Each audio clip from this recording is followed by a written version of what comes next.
आपल्या कृती आणि उक्तीची परिणामकारकता, यशस्वीता वाढवण्यासाठी काय केलं पाहिजे या संदर्भामध्ये आज आपण विवेचन करणार आहोत.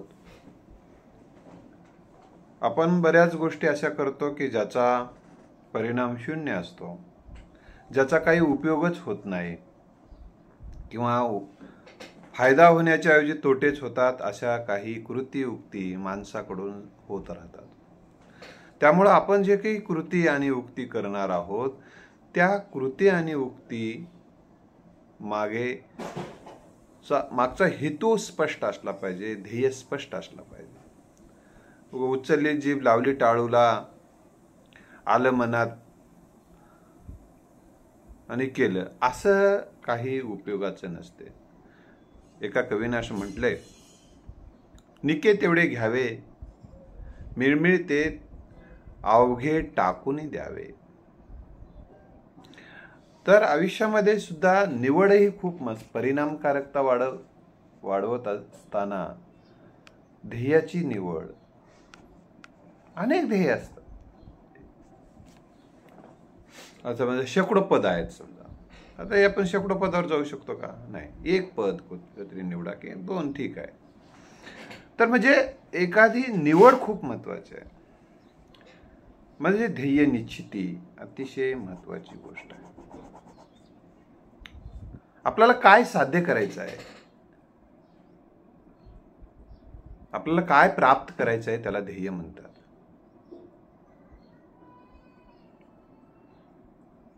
आणि त्या ध्येयपूर्तीसाठी लागतात साधनं.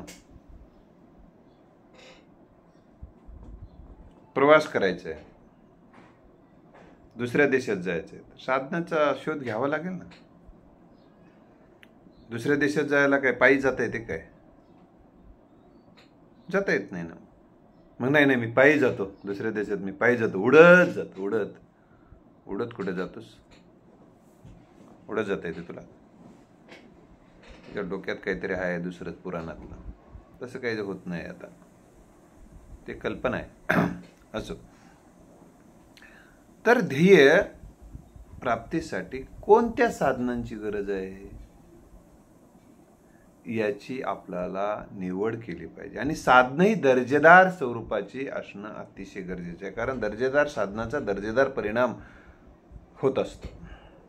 पण त्या दर्जेदार साधनाचा परिणाम होण्यासाठी दर्जेदार साधना आवश्यक असते आणि दर्जेदार मनुष्यबळ त्या साधनांचा वापर करणारा अतिशय गरजेचं आहे.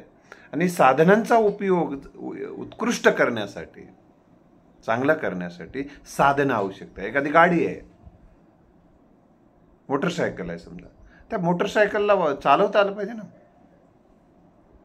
आणि चांगल्या पद्धतीने चालव, त्यासाठी ते शिकणं गरजेचं आहे.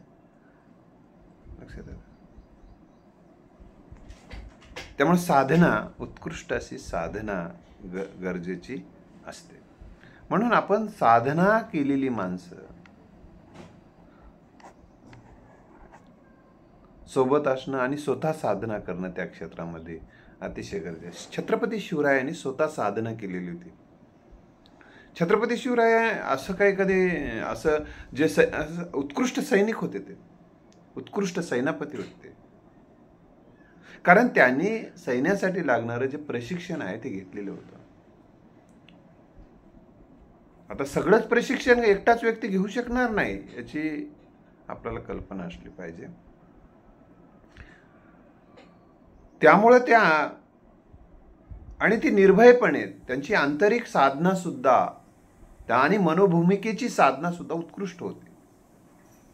त्यामुळेच ते शाहिस्तेखानाला च्या महालामध्ये शिरून, ते त्याचा महाल थोडाच होता,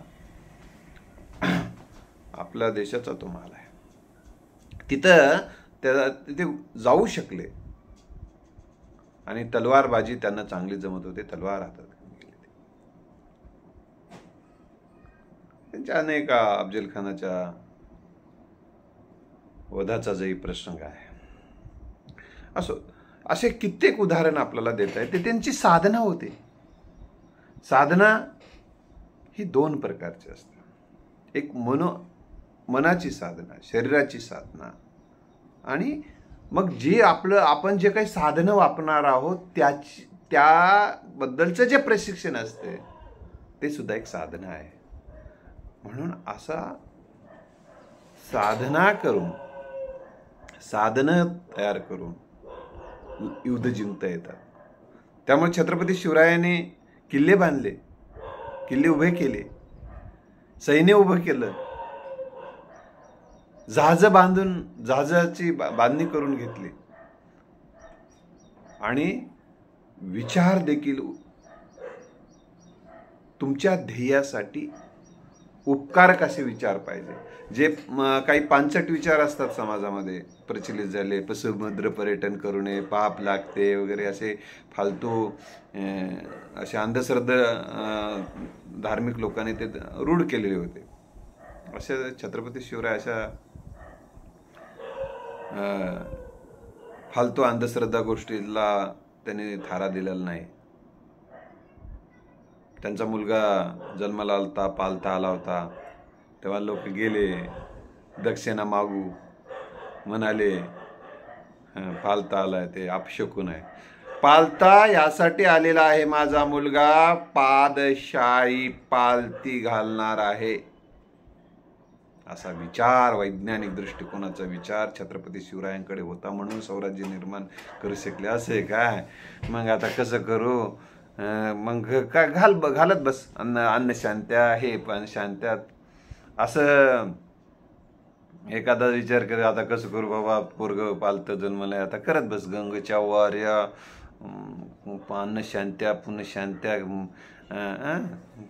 जात बस इकडे तिकडे कुठे फिरत बस, घाल त्याच्यात तुझं आयुष्य. छत्रपती शिवरायांची नीती वाचली पाहिजे. छत्रपती शिवराय समजून घेतले तर मग बऱ्याच गोष्टीचे आपल्या डोक्यातले प्रश्नाची उत्तरं सहज मिळू शकतात. मला सांगायचं आहे की तुमचे विचार सुद्धा त्या ध्येयप्राप्तीसाठी अतिशय महत्त्वाचं काम करतात. कारण युद्ध हे आधी इथं जिंकलं जातं डोक्यात, मग प्रत्यक्ष जीवनात जिंकलं जातं. असे जुनाट, रानटी आणि जे कालबाह्य झालेले विचार घेऊन काळावर राज्य निर्माण करता येत नाही. कालबाह्य झालेले विचार आणि आचार सोबत घेऊन जगून काळावर, वर्तमान काळावर आणि राज्य निर्माण करता येत नाही, प्रभाव निर्माण करता येत नाही, आणि मग इतिहास उज्ज्वल होत नाही, वर्तमान भविष्य यशस्वी ठरत नाही, ज्याचा भविष्यकाल उज्ज्वल दिसत नाही. ही गोष्ट आपण लक्षात ठेवली पाहिजे. म्हणून आपण जे काही ध्येय ठरवत आहोत ती परिणामकारक. निवडणुकीला उभा राहतात काही जण, तर निवडणुकीला उभा राहण्या अगोदर काही नियोजन असते? काहीच नियोजन नाही. हां, मी त्याला भेटणार, मी त्याला बोलणार, ते टाकते का मला मतदान. म्हणजे तुझे विचारच इतकी नकारात्मक असते तर घरात गोधडं पांघरून झोपी जाय रे. अरे तुझ्याकडे नम्रता पाहिजे, सुसंवाद कौशल्य पाहिजे, तुझ्याकडे नेतृत्व कौशल्य पाहिजे. तशी साधना करतो अगोदर. कुठलं की तोंड उभा करून तोंड घेऊन उभा राहते आणि नाही मी याला भेटणार, त्याला भेटणार, त्यानं देईना, यानं देईना, पडलो तर पडलो, मग कशाला उभं राहिलंच. म्हणजे काय असं, म्हणजे सगळंच जे काय असं ना, असं फेक काहीतरी. हां, तुझी तयारी नसेल ना, नको उभा राहा बाबा, ठीक आहे. उभा राहण्यासाठी प्रत्येक ठिकाणी आपणच उभा राहावं असं काही नसते ना. काही जणांना उभं करायचं असते. तर ध्येय हे अतिशय परिणामकारकतेच्या दिशेने जाण्यासाठी काही प्लॅनिंग लागते, नियोजन लागते. त्यासाठी वेळ द्यावा लागतो. त्यासाठी तुमच्याकडे वेळ पण उपलब्ध पाहिजे.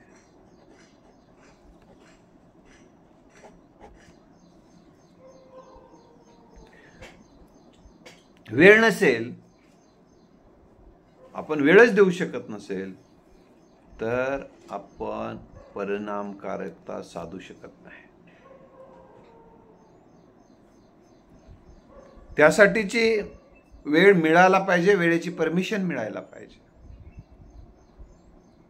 तुम्ही एखादी नोकरी करतात, तुम्हाला निवडणुकीला उभं राहायचं, तुम्हाला तिथली परमिशन मिळावी लागते. आणि लोकांची सेवा करण्यासाठी लोकांपर्यंत तुम्ही जाणं, तुमचे विचार जाणं, तुमची विश्वसनीयता जाणं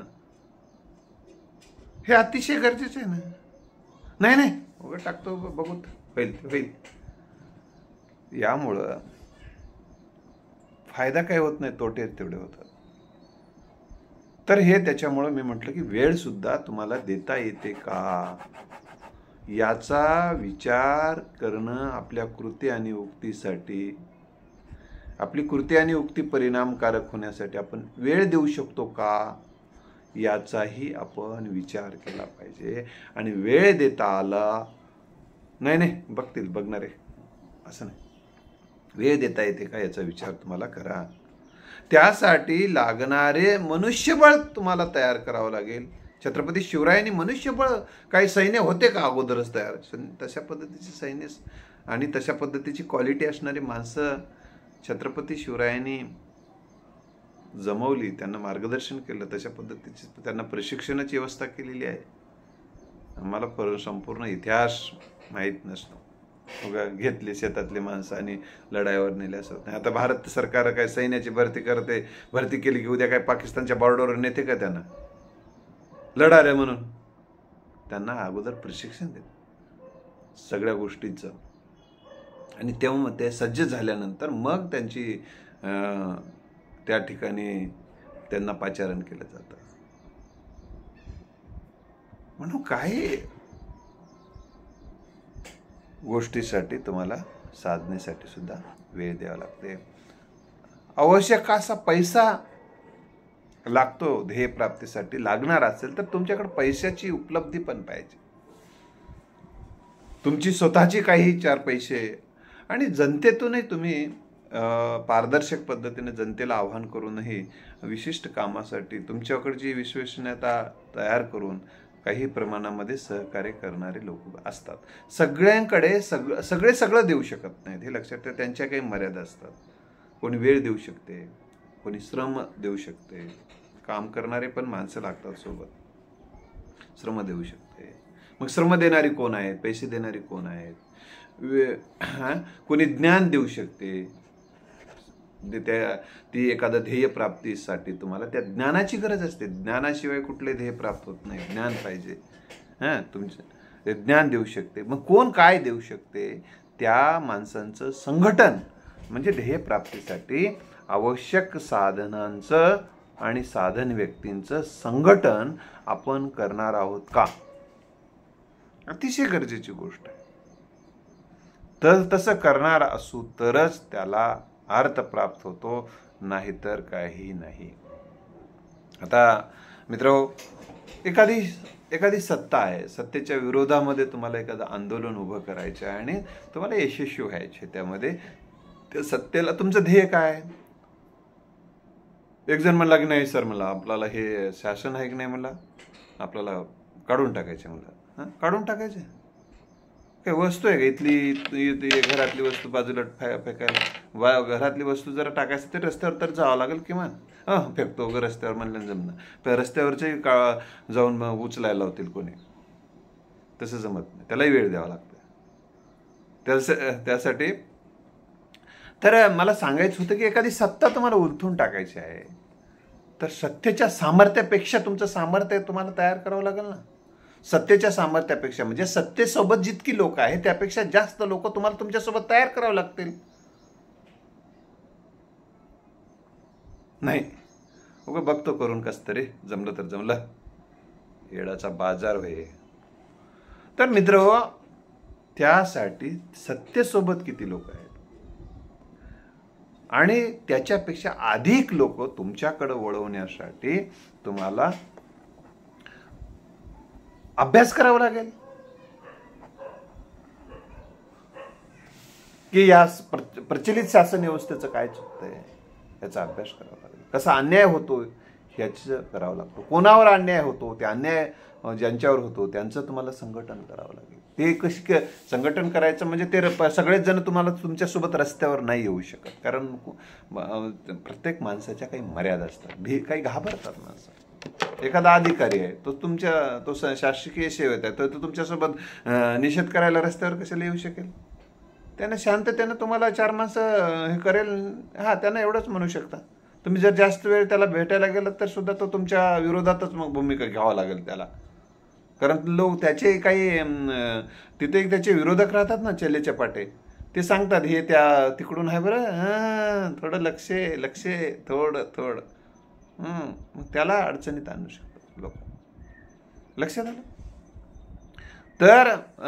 तर तुम्हाला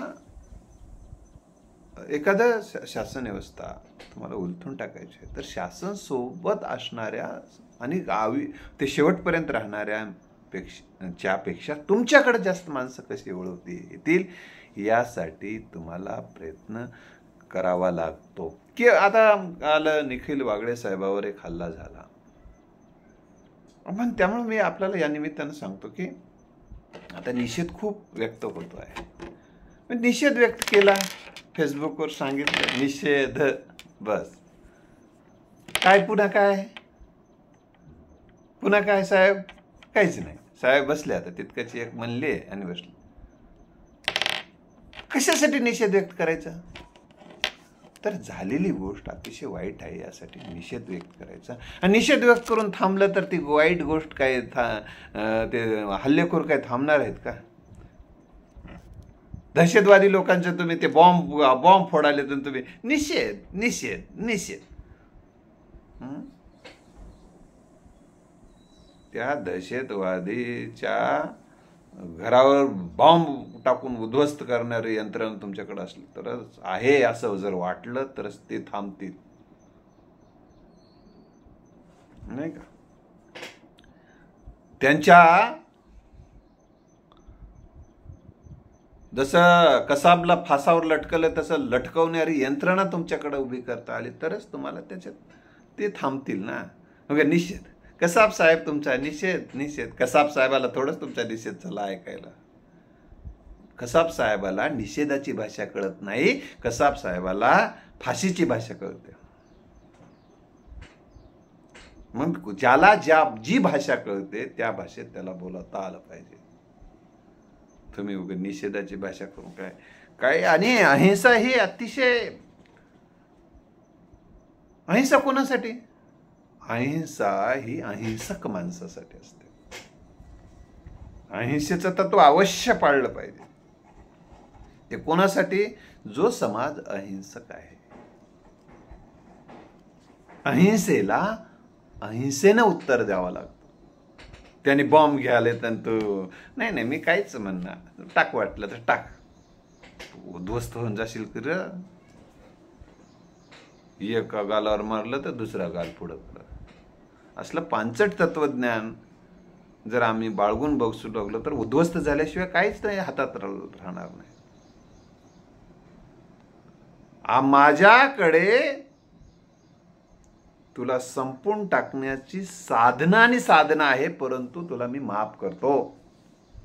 मी हिंसेचा पुरस्कार करत नाही, कारण तू नष्ट होणं म्हणजे भारताचा एक सुपुत्र नष्ट होणं आहे याची मला धारणा आहे. आणि तू जे काही कृती करा लागलेला आहेस, तू अज्ञानातून करायला आलायस. तुझं अज्ञान दूर करणारी पण माझ्याकडे यंत्रणा आहे, तुझं हृदय परिवर्तन करणारी माझ्याकडे यंत्रणा आहे. आणि ती नक्की तुझी हृदय परिवर्तन आम्ही करू शकतो, मन परिवर्तन करू शकतो. आणि तुझ्या अशा छोट्याशा हिंसक गोष्टीचा माझ्यावर काही परिणामही होऊ शकणार नाही, कारण सगळी यंत्रणा माझ्याकडे आहे. अशा व्यक्तींची अहिंसा ही व्यवहारी ठरू शकते. म्हणून काही नाही, त्यानं बंदुकी घेऊन आलाय आणि त्यानं गोळ्या घालणार आहे. आता नाही, मी आता काही म्हणणार, मी अहिंसा आहे माझी, तर घाला गोळ्या. याला काही व्यवहारीय अहिंसा म्हणत नाही. अहिंसा हे उदात्त मूल्य आहे, आदर्श मूल्य आहे. हे आदर्श मूल्य प्रत्येक ठिकाणी व्यवहार्य ठरत नाही. अहिंसेचं मूल्य अहिंसक संतांसोबत वागताना, सज्जनासोबत वागताना सज्जनावर, संतांवर, महापुरुषांवर हल्ले करायचे नसतात. कारण आपण अहिंसेचं तत्व त्यांच्या संदर्भात वापरायचं असते. म्हणून संत तुकोबारायाने असं म्हटलेलं आहे, भले तरी देऊ गांडीची लंगोटी, नाठाळाच्या माती घालू काठी, असं म्हटलेलं आहे. काही काशेची लंगोटी काही ठिकाणी शब्द आहे, काही ठिकाणी ते आहे. परंतु ते बरं दिसणं ते शब्द वापरायला, बरं दिसणं म्हणजे काय, ते काय शरीराचा भागच आहे. करत बरं दिसायचं काय, न बरं दिसायचं काय, जे आहे ते अवयव आहे ते, त्याच्यात काय. तर तुला बरं दिसत नसेल तर बरं दिसू देऊ नको. आता अवयवाचा उल्लेख करावाच लागेल ना. आता सायन्समध्ये अवयवाचे उल्लेख करतील की ज्या अवयवाला आजार झालाय, नाही त्या अवयवाचं कसं नाव ठेव, मग दुसऱ्या अवयवाचं नाव घेऊन त्याचा कर उपचार तू.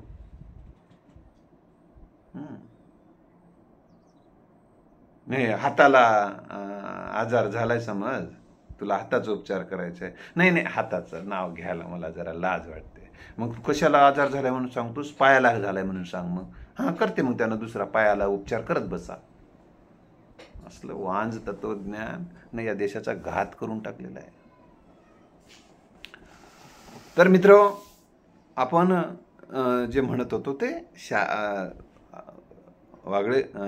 निखिल वागळे यांच्यावर जो हल्ला झालेला आहे, तर आता इतरांवर हल्ला होणार नाही यासाठी काय करता येईल. ते अति चुकीचंच झालेलं आहे. ते सज्जन असतील तर मी त्यांचा निषेधच करतो, कारण त्याच्यात परिवर्तन, निषेध केल्यानंतर अजाणतेपणे एखादी कृती होते आणि एखाद्या सज्जन माणसाकडून एखादी कृती अजाणतेपणे होते, त्याचा निषेध केल्यानंतर आता ती कृती करू नये बाबा याची जाणीव होत असते. म्हणून त्यांचा निषेध करणं गरजेचं असतं.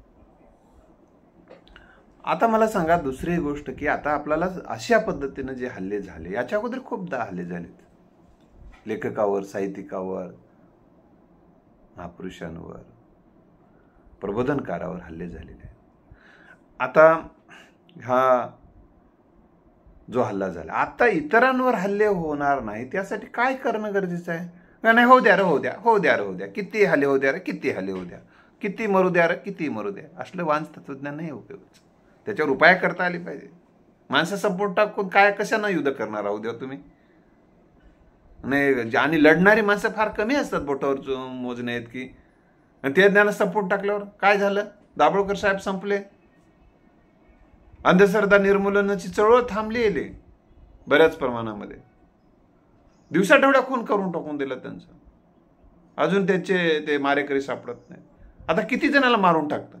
दुसरे दाभोळकर साहेब तयार व्हायला किती काळ लागेल. नाही मारून टाकू द्या, किती मारून टाकू द्या, काय होईना मारून टाकू द्या. एका दाभोळकर साहेब आपण लाखो दाभोळकर साहेब तयार होतात. कुठे होतात, कुठे झालेत, काय पण सांगायचं. तर आता काय होणार नाही यासाठी काय करायचं, तर लेखक, साहित्यिक, प्रबोधनकार आणि ज्याला शासन व्यवस्थेच्या विरोधात बोलायचं असेल त्याने पहिल्यांदा शासनच्या ह्या चुक्याच्या विरोधात आम्ही बोलत असतो, लिहित असतो. तर तुम्हाला एक पोलीस स्टेशनला, आणि ते पोलीस स्टेशनपासून ते गृहमंत्र्यापर्यंत, मुख्यमंत्र्यापर्यंत, राष्ट्रपतीपर्यंत, पंतप्रधानापर्यंत एक पत्र देऊन टाका, आम्ही या व्यवस्थेच्या विरोधामध्ये हे जे चुकीचं काही चाललं त्याच्यावरच एक लेखक या नात्यानं, साहित्यिक या नात्यानं, प्रबोधनकार या नात्यानं, सामाजिक कार्यकर्ता या नात्यानं आम्ही आमचे विचार भारतीय संविधानानं आम्हाला दिलेले आहेत, आम्ही त्यावर विचार मांडत असतो. आणि ते विचार मांडत असताना सुद्धा आम्ही व्यक्तीची अप्रतिष्ठा करत नाही, कारण संविधानाने व्यक्तीच्या प्रतिष्ठेला जपलेलं आहे. म्हणून आपण कधीही एखाद्या व्यक्तीच्या बद्दल विरोधात बोलत असताना सुद्धा त्याच्या कृतीबद्दल बोला, त्याचा अपमानजनक उल्लेख नका करू, अपमानास्पद नाही बोलायचं. देशाचे सन्माननीय पंतप्रधान असताना त्यांचे उल्लेख अतिशय घाणेरड्या पद्धतीने नाही करायचे. म्हणा तुम्ही या देशाचे सन्माननीय पंतप्रधान साहेबांचं हे चुकतंय असं सांगा तुम्ही. असं सांगल्यानंतर हल्ले होत असतील तर मग त्याबद्दल तर मी सांगतोच ना. तर त्यासाठी प्रत्येक पत्र देऊन ठेवा सगळ्यांनी, एक काय लिहून ठेवा. आणि त्याने संरक्षणाची मागणी करा. तुम्ही यासाठी मानतो तर संरक्षणाची मागणी करा. आणि एकट्या दुकट्या नाही, अशी संरक्षणाची तुम्हाला जर गरज वाटेल तर ज्यांना गरज वाटते त्यांनी अशी मागणी केली पाहिजे.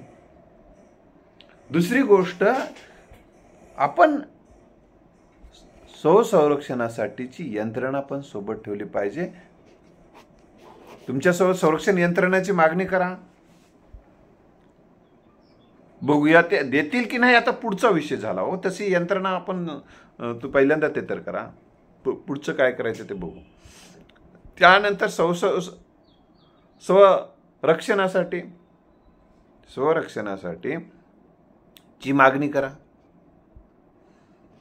किमान ते हातामध्ये ते जर दरोडेखोर लाट्या काट्या घेऊन तुमच्या अंगावर येत असतील तर तुम्ही काय तिथं भाषण दिल्यानं ते लाट्या काट्या थांबता आहेत का? तेव्हा तुमच्याकडं स्वसंरक्षणासाठी तुमच्याकडे बंदूक असली तर तुम्ही त्या हल्लेखोरांना संपून टाकू शकता ना. किंवा तुमच्याकडे बंदूक आहे हेच माहीत असलं तर ते येणार पण नाही. त्यामुळे स्वसंरक्षणासाठी बंदुकांची मागणी करा. त्याचबरोबर संरक्षण दल उभं करा तुमचं एक स्वतःच. तुमची जी चळवळ आहे ना, ज्या ठिकाणी तुम्ही गेलात त्या ठिकाणी असे केलेले प्रयोग, वॉम्सेपमध्ये हा प्रयोग आहे, तो प्रयोग करा तुम्ही. निर्भय बनोच्या चळवळीने हा प्रयोग करणं आता गरजेचं आहे. ज्या ठिकाणी तुम्ही जाणार तुमच्या सगळे 100-200 युवकांचं दुबळे घेऊ नका. हात लावला तरी पडत 3 गुलरांट्या मारणारे, त्याची ताकद करणारे, दररोज साधना करणारे, व्यायाम करणारे पोरं घ्या. आणि त्यानंतर त्याचं एक संरक्षण कवच, तुम्ही ज्या ठिकाणापासून येतात तिथपासूनची संरक्षण कवच आहेत तसं उभा करावं लागेल. शासनाला सांगावं लागेल, शासनाला पत्र व्यवहार करावा लागेल आणि पोलीस प्रशासनाला सांगावं लागेल, बाबा इथून इथपर्यंत आम्ही जाणार आहोत, असे जे हल्ले झालेले आहेत परत हल्ले होणार नाही यासाठी आपण काळजी घ्यावी. अनेकांनी पत्र दिलं पाहिजे, एकट्या दुकट्याचं नाही. त्यांचं तेही जागं राहिले. एखादं पत्र आलं तर ते देतात फेकून, कुठंतरी बाजूला टाकून देतील. काही अनेकांनी पत्र दिलं पाहिजे की असा कार्यक्रम आहे नाही तर या ठिकाणी यासाठी संरक्षणाची गरज आहे. कारण हे केवळ निष्क्रिय माणसाचं कामच नसते हो चळवळी करणं. आळशी, निष्क्रिय, घाबरट, दुबळ्या माणसाचे कामं नाही आहेत. येथे पाहिजे जातीचे एरा गबाळ्याचे काम नव्हे असं म्हटलंय संत तुकोबारायांनी. तर त्यामुळे असे काही जे असतील तर नसतील तर असेपर्यंत तुम्ही हे कराला ना, संघटन करा ना. संघटन करून पहिलं काम संघटन आहे. पायरी आहे ना, पायरीने युद्ध जिंकता येतात.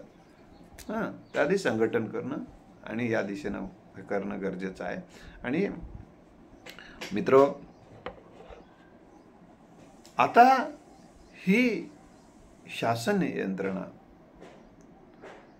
तुम्हाला जर ती केव्हा शरण येईल, केव्हा तुमच्या समोर लोटांगण घालेल, तर तुमच्याकडे संघटनाचं बळ पाहिजे. याचं ताजतवानं उदाहरण मी तुम्हाला सांगणार आहे. मनोज जरांगे पाटील साहेब, मनोज जरांगे साहेबांनी हे लक्षात आणून दिले. संघटन शक्तीमध्ये अलीकडचं उदाहरण, अगोदरही संघटन शक्तीचे उदाहरण खूप आहेत, ते आजचा विषय नाही. तर आजचं वर्तमान कालन मी बोलत आहे. तर त्यांनी कसे लोटांगण घालतात हे पण दाखवून दिले.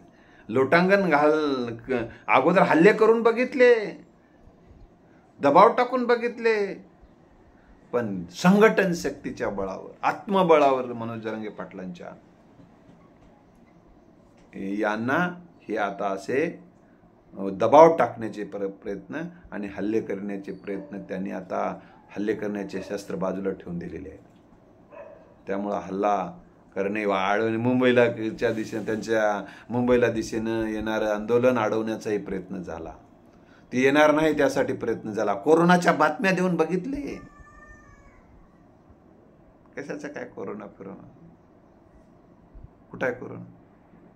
सांगा मला कोरोना कुठं आहे, आम्ही येईना मग मुंबईला. तर मित्र सांगा, ह्या सगळ्या गोष्टी ह्या दुबळ्या माणसाला कोणी मानत नाही. दुबळ्या माणसाची किंमत नसते. त्यामुळे संघटन शक्ती दुबळ्या माणसाला उगा मारून टाकून देतात. त्यामुळं दुबळेपणा सोडून द्यावं आणि सामर्थ्य, चळवळीमध्ये सामर्थ्य आहे, पण ती चळवळ तुम्हाला ताकदीनिशी उभी करावी लागेल. भोळ्या बाबडेपणा कामाचा नसतो, भोळा बाबडा कामाचा नसतो. आणि संविधानाची आपण भाषा करत असताना संविधानानुसारच कृती आणि उक्ती झाली पाहिजे. व्यक्तीची प्रतिष्ठा जपणं अतिशय गरजेचं असते. आपण जे टीका करत असताना सुद्धा सन्मानजनक टीका व्हावी यासाठी प्रयत्न करावेत. आणि ज्यांना या संघटनेमध्ये येऊ इच्छितात त्यांचं संघटन करणं गरजेचं आहे. आता एखादी सभा व्हायला लागली, हिरबाई बनूची नांदेडलाही सभा झाली, त्यासाठी आम्ही पण त्या ठिकाणी गेलो होतो. पण त्यानंतर जे संघटन होऊन आणि हे संघटन गावागावापर्यंत जाणं अतिशय गरजेचं असतं.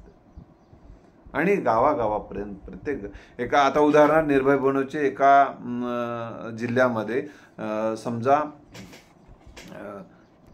1,00,000 सैनिक तयार झालेत. समजा विचाराचे सैनिक तयार झाले 1,00,000.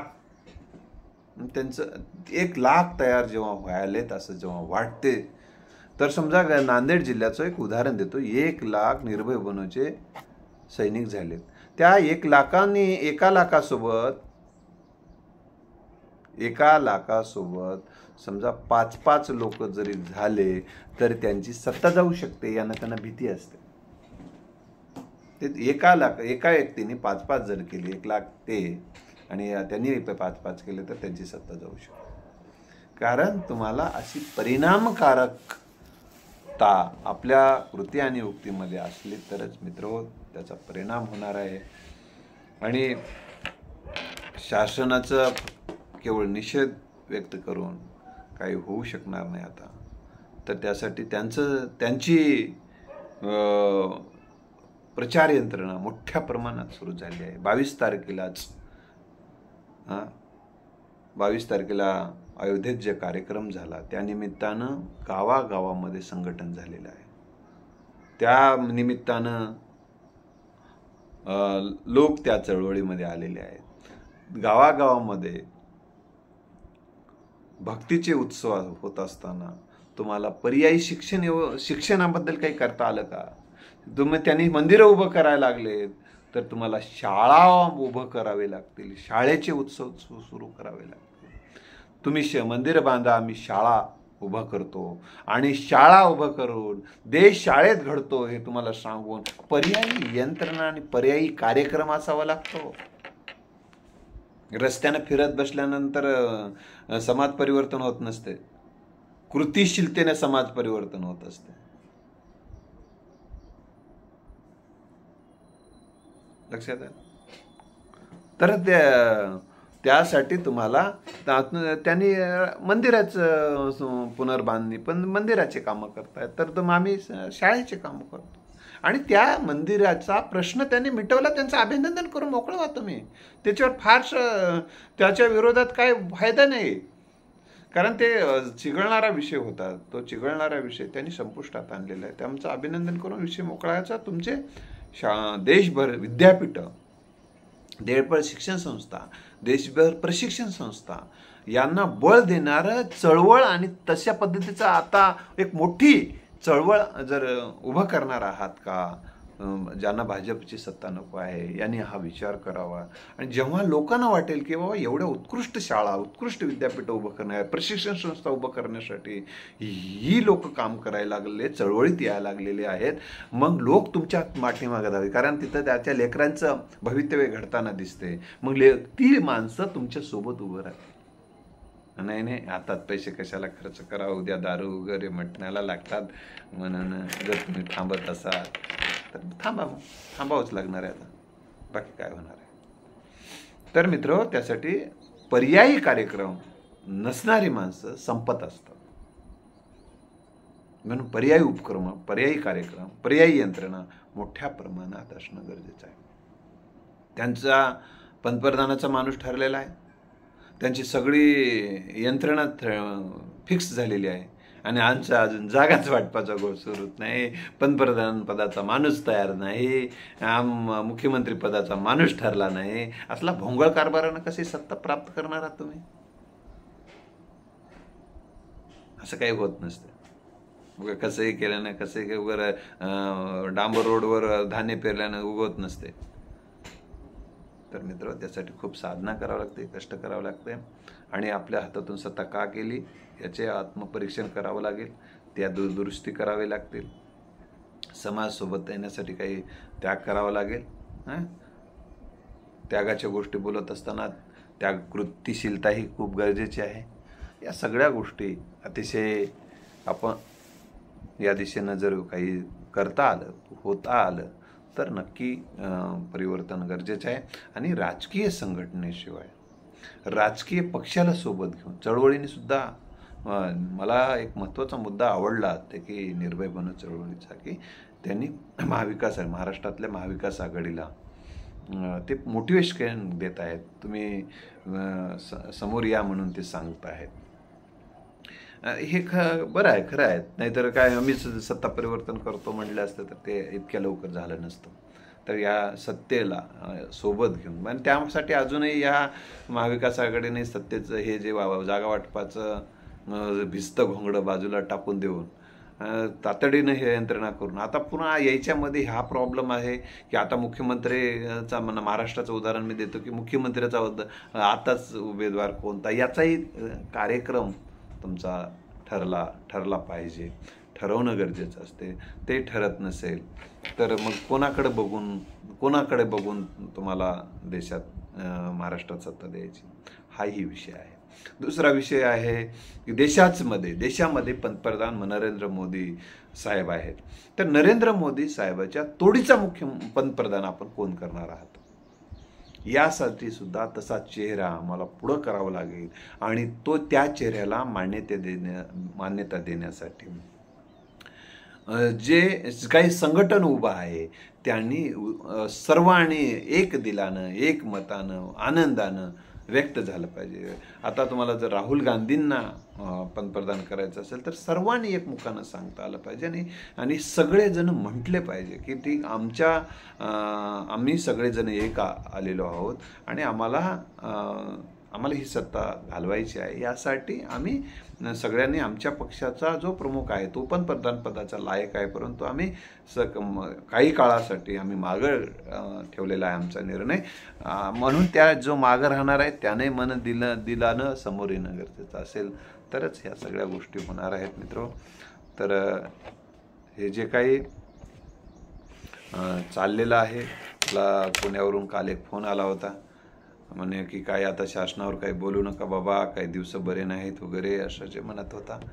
आणि मग असं बोलू नका असं म्हणण्यापेक्षा काय बोलताना काय काळजी घ्यावी आणि या संदर्भात काही गायडन्स करा ना. आता असं किती जणाला फोन करून सांगणार बोलू नका म्हणून. भयभीत वातावरण नका तयार करू. धन्यवाद.